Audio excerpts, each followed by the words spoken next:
Hi there. Hi, everyone. Hi. Hi. So this is our last call. It's our last group call for this whole series of the 90 Days to You, a lifestyle cleanse. And we are in the spiritual section. And the theme for this evening is going to be completion and completion and also death. So I wanted it to be more of talking about the themes of really having things feel final, like having things feel finished and final, and talk about death. Because death is something that is very much an everyday process of the natural world. Death is going on all the time, and there's life and there's death and there's birth and there's life and there's reborn, and we know about the circle of life. And I feel like as we've moved into these what do we want to call it, like the industrial revolution, and moving into homes, and moving into cities and the suburbs and all the things of way we've started to live now, is that we are really removed from this concept of death. And what does that mean? And what does it mean to finish something and complete and be final? Whether it's this course or it's, your life in general or somebody else's life. And so it's this struggle or this fear or this place with death that I want to explore and bring it up in this 90 Days to You, a lifestyle cleanse, because what we're doing is we're cleansing out all these places in our body where there's these, like in our body and our spirit, right? In our mind and all the different places where these little pockets, these little blocks or wounds of things that have been really just undiscovered, right? Like these beliefs or these ideas or these concepts where we've been living. And maybe it's time to examine some of these things. Maybe it's time to like lift up all the stones and, examine and look and see what's there for us and really ponder on life in general. And so I have this image of my partner and I were at the beach, and there's this place that we go that's a really protected area. And so there's just a lot of nature. There's a lot of life, a lot of life. And we actually had a pretty miraculous experience really recently, where we were at the beach and we were surfing, and I'm still, pretty novice surfer, but we were having a lot of fun in the water, and we could see some dolphins really far away. And my partner said, like, because he surfs a lot, and he's like, if you slap the top of the water, the dolphins will kind of like feel into that as an invitation to play, and they will come over most likely, right? And so, of course, like, I'm all about that and all for that. So I start, slapping the top of the water and getting really excited. And these dolphins, or they're actually kind of dolphin, they're porpoise, come over, and I'm sitting on top of my longboard, and they're swimming just in this giant bundle of animals, these huge, they felt so big. They were porpoises, so they were big, and they were swimming in this like ball right in front of me, like right up against my leg. I could feel them pressing, and just the power of their bodies right there, and them moving, and they'd like go into this big jumble ball, and then they'd like separate out and swim around and do all kinds of tricks, and then they come back into this ball. And it was so exciting and so stimulating, and I wanted to just get off my board and get in the water, but it was like, there was a lot of power there, a lot of energy. And the thing I remember the most about the experience was that, they were coming so close to me, and I could actually hear them breathing. So the dolphins would come up and kind of brush against my leg, and I could hear them go, and then they go, just like a human breath. It was so dramatic. And I've been close in the water with dolphins, but I've never had them like up against my leg like that. And just to feel the energy and the power and to hear them breathing just like a person, it really moved me. It really touched me. And it was amazing. It was wonderful and really a celebration of life, right? A celebration of life. And a couple days after I had that experience, we were also sitting on the beach, and he pointed out and he was like, look, there's these ants there, and they're going to get that bee, and being a mother and a woman and all the different things, a caretaker and provider and grower of things, protector, nurturer. I was like, oh my God, I got to save the bee. And he's like, no, it's like the cycle of life. And I was like, wow, it's intense. So we watched these ants. He's like, it's like the, gift to the ants, this bee, this sacrifice, it was pretty, it was challenging to watch these like ants and this bee struggling. And I kind of wanted to free the bee, but like, I get it, I get it. And so, I don't see a lot of death. I don't see a lot of completion in my life like that, And so those two contrasting experiences, like here I am on my surfboard, right? And there's all these dolphins are coming around. I mean, it was one of the highlights of my life. Honestly, these dolphins came in this like giant ball and we're swimming right there, and I was going to get in the water. It's like, that's fun and that's easy. And, I want to do that. Right. And then there's this contrast where it's like, there's this ending and there's this completion and this letting go. And it just feels really uncomfortable, right? It feels really uncomfortable.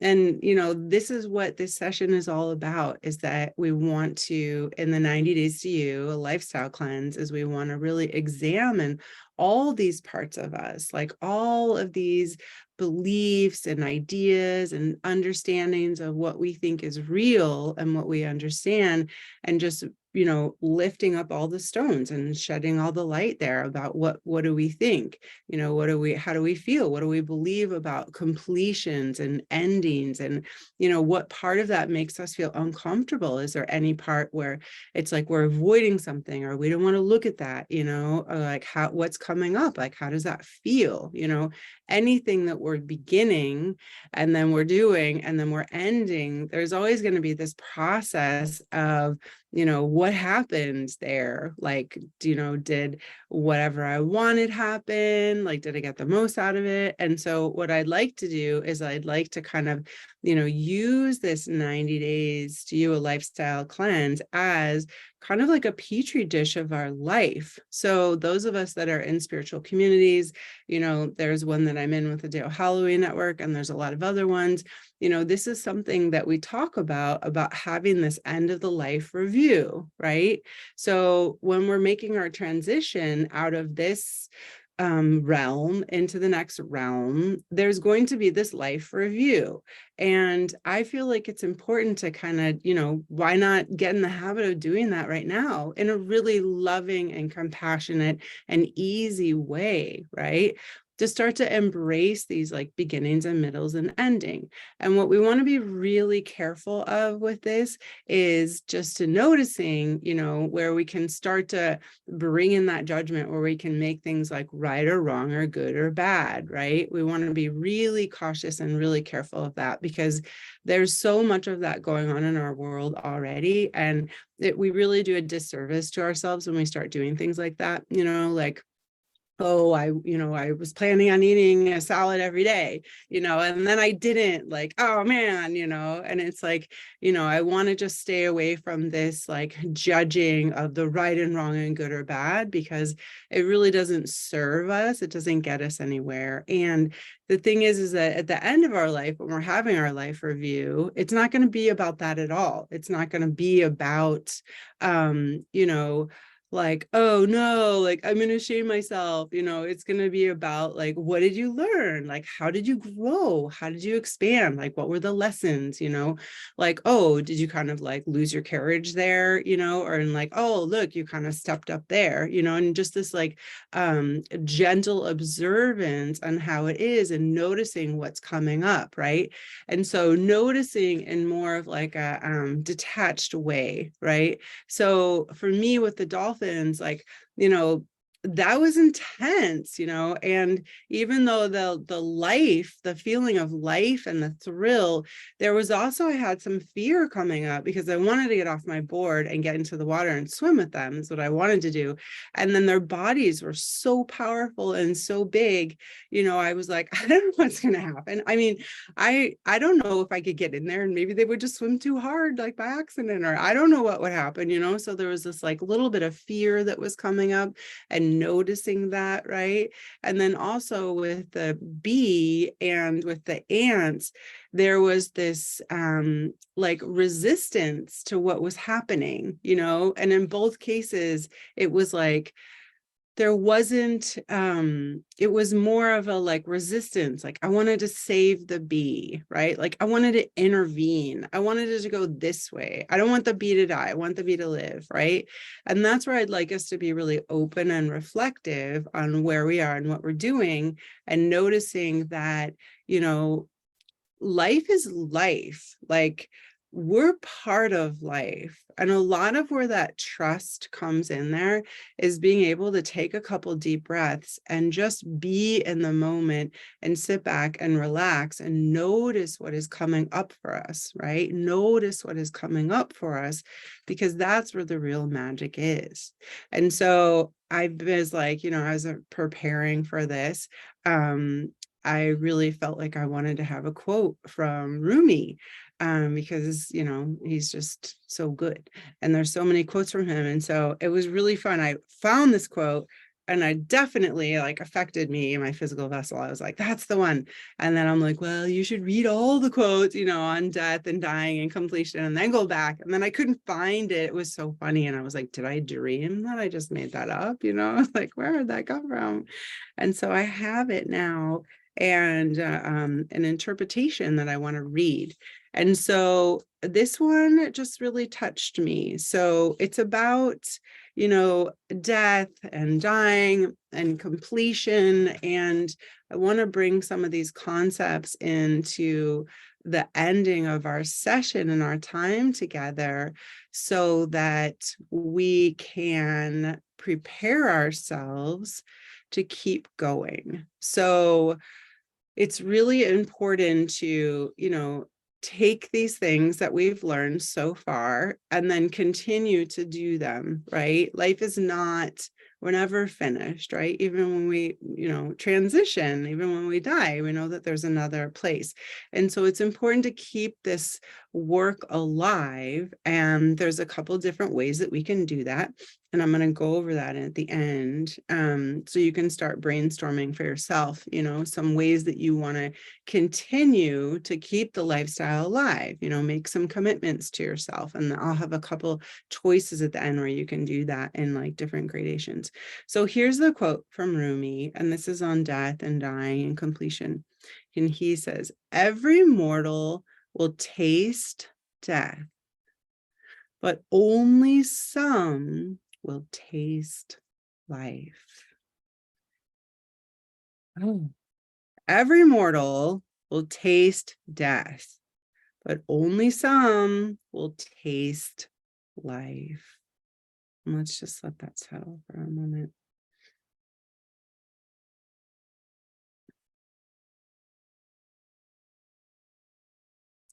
And for those of you that are on this call and that are watching the recording of this call, you know, this is a real situation for us. So, you know, if you are interested in things that I have to say and you're interested in transformation, most likely you're the kind of person that's really going to embrace life, right? Embrace life.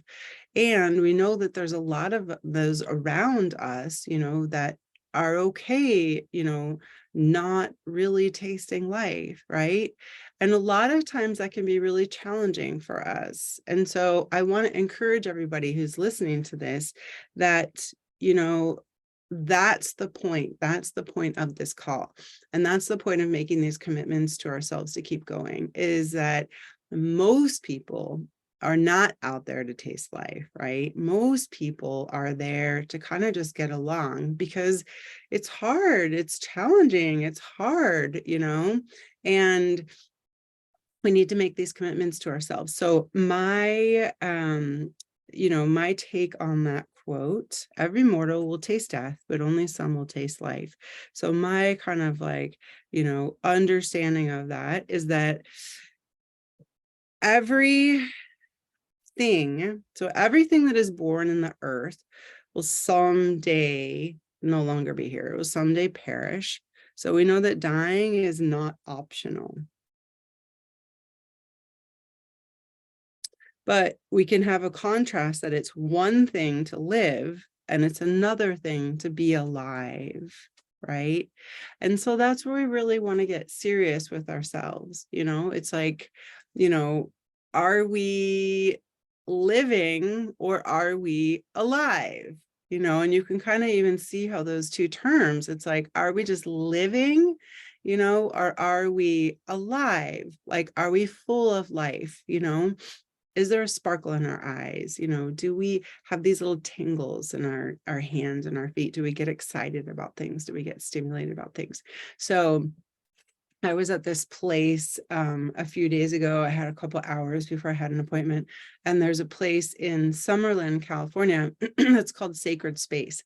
And it was really fun because I had a couple hours and I was like, oh man, what am I going to do in Santa Barbara? I had like 5 hours or something.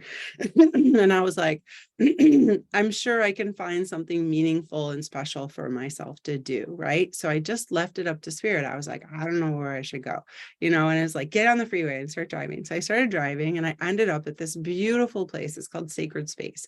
And I went in there and took some time, and they had some cards, and I drew some cards kind of like just that had quotes on them. And one of them just really, really, really spoke to me. It was like the one that I drew, so it really, I did my intention, right? My prayer of intention of something that was really, I was supposed to be hearing. And it said, it's really important, right, in this life that we wake up every morning with a feeling of determination, and we go to sleep every evening with a feeling of satisfaction.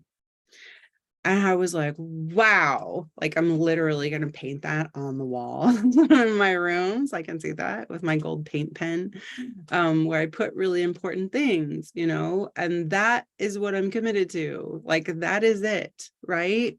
Like, we want to understand that this concept of death and completion and dying is a real thing. It's a real thing.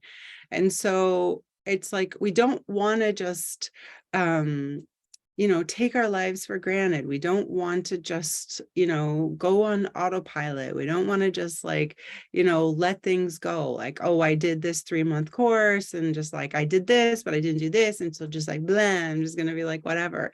It's like, we want to bring this fierceness that's up from inside of us and really get determined, right? Like whatever it takes to get into that place, like whatever gets you to feel that way, and feeling inspired and feeling supported. Because the challenging thing, I feel like, and I've noticed for myself and a lot of my other clients in doing this work for a long time, is that everything's always changing. Everything's always changing, and it's just like, we don't like that, we don't like that. It makes us really uncomfortable. And there's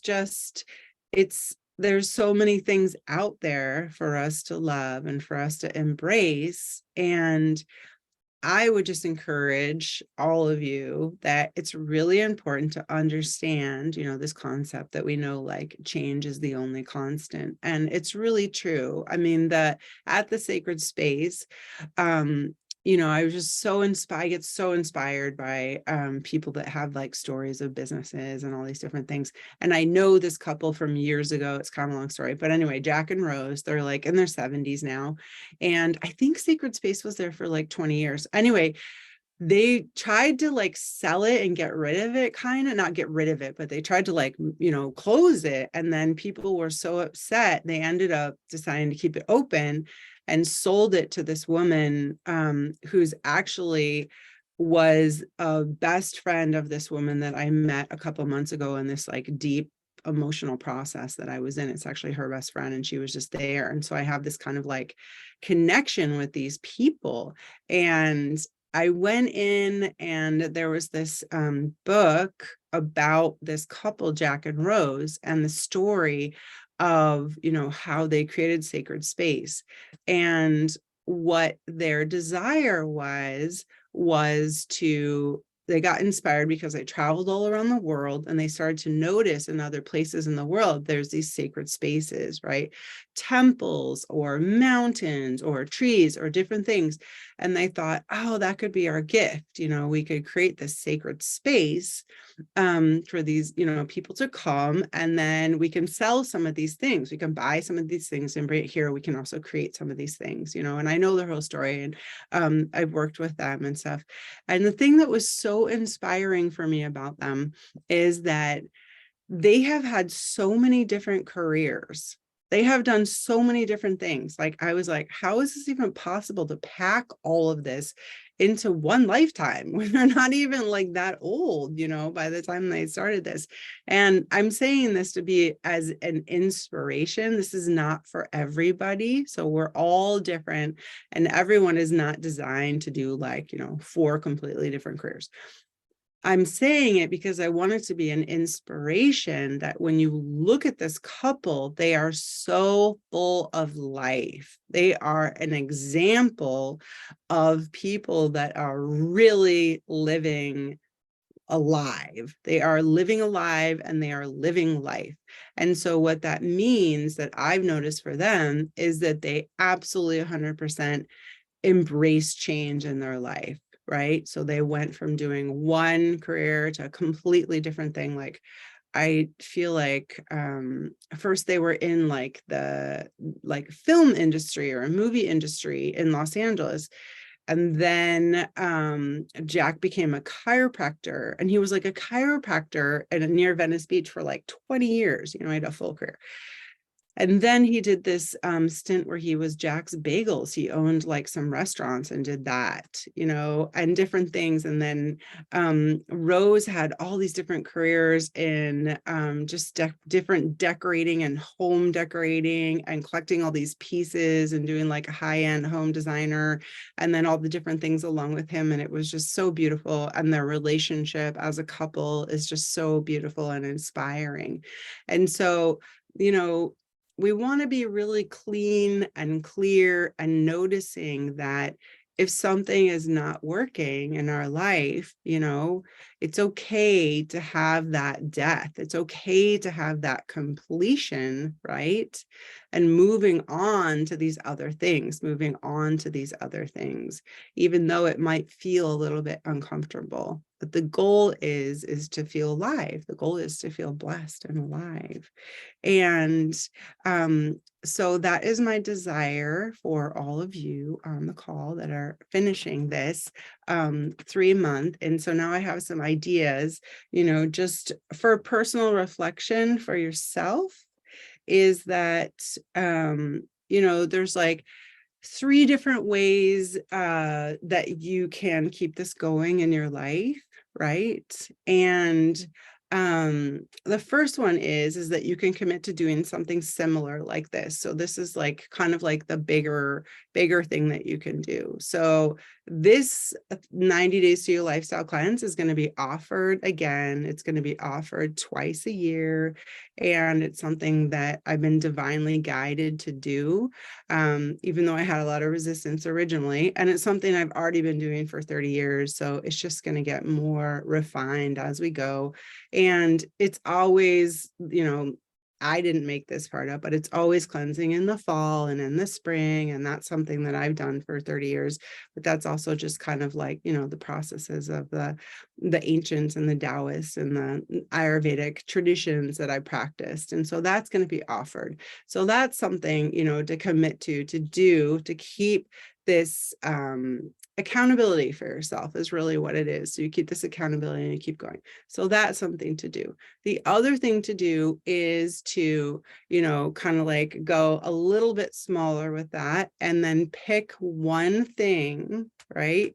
One thing that you thought was interesting, or one thing that you thought was helpful, or one thing that you thought was profound, and make a commitment to keep that thing going, something that you learned, that you felt inspired about, and keep that going. So it can also be as simple as there's a group support. There's a Facebook group support, right? Transformational Tone. So you can stay on there. You can commit and be like, you know what? When I find these little interesting transformational tidbits, I'm going to post it there and I'm going to make a comment, or I'm going to make a comment on somebody else's, right? So you can kind of stay in that language of the transformation, right? That's something that you can do. You can also do, just one of the practices, do the meditation or do the workouts or do the teas or the supplements or the foods. There's a lot of information in there and a lot of tools. So you can pick a practice that you can do, right? And then the third thing that's really helpful to do is just have total completion, right? So total completion. So that looks like something that when I've done long courses or something that's been really, where I've learned a lot, or it's been, kind of intense, I'll actually go through all of my notes, right? And I'll consolidate it into one thing. And then I'll either have it in a notebook that's like a similar theme, or I'll put it in a plastic sleeve and I have a filing system, right? Because I've taken so many zillions of courses, so far. And so it's nice to just have all the information, right? And then just put it in a plastic sleeve and have it in a filing system. And then, I just do a process and I just let go of all the rest of my notes, right? Just clean it all out and just let it all go. So that's something to do. There's also going to be, for our group, there will be the recordings available on the YouTube channel.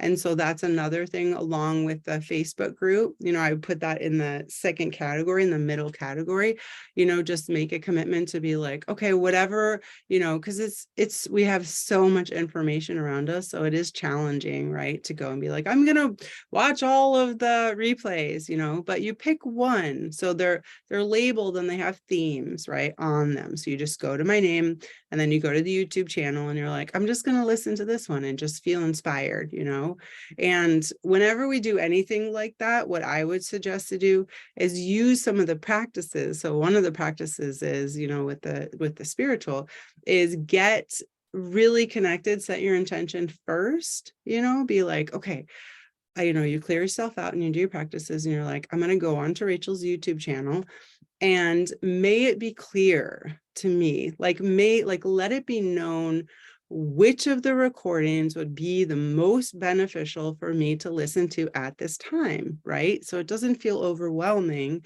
because there is a lot of information there. So, and you'll just see it, it'll just light up. So it's kind of the same process that you heard me go through with this quote, right? With the Rumi quote.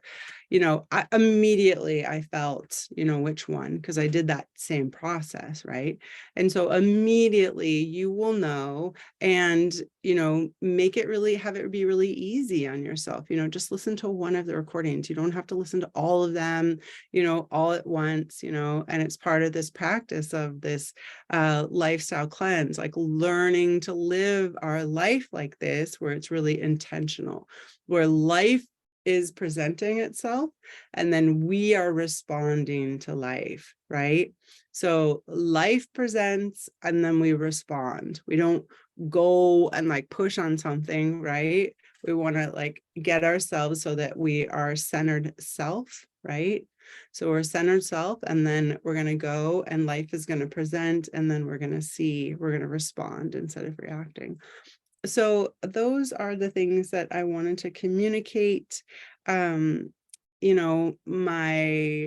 lots of love and light and blessings on all of you for joining this program, and stay tuned. I'm always doing lots of things like this, and this program will be offered every fall. And every spring, right, as we continue to prepare and up level our consciousness, and lots of light and love.